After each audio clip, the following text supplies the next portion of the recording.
How the British East India Company conquered markets. Did you know that one company once ruled half the world's trade? Meet the British East India Company, the corporation that didn't just dominate markets, it ruled entire countries. It all started in 1600 when Queen Elizabeth granted the East India Company exclusive rights to trade with Asia. But this wasn't your typical company. It was a superpower in disguise. They traded everything from spices and silk to tea and opium, turning exotic goods into massive profits.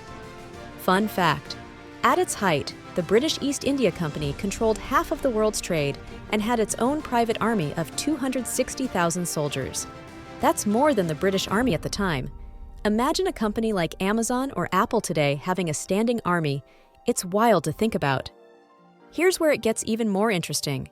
The company didn't just trade, it took over territories, starting with India.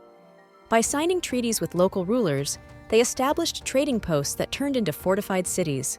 Soon, the company controlled Bengal, one of India's richest provinces, and began collecting taxes from millions of people. Fun fact: the company was so powerful that it even printed its own currency in India and governed territories larger than Britain itself. But how did they dominate markets? They leveraged a ruthless economic strategy, monopoly.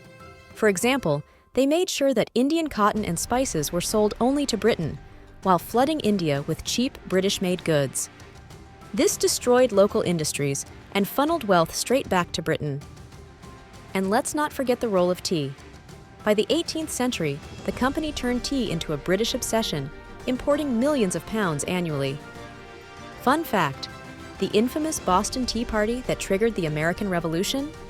Yep, it was the East India Company's tea being dumped into Boston Harbor. So, the British East India Company wasn't just a business. It was a global powerhouse that shaped economies, politics, and even wars. What do you think? Should companies ever have that much power?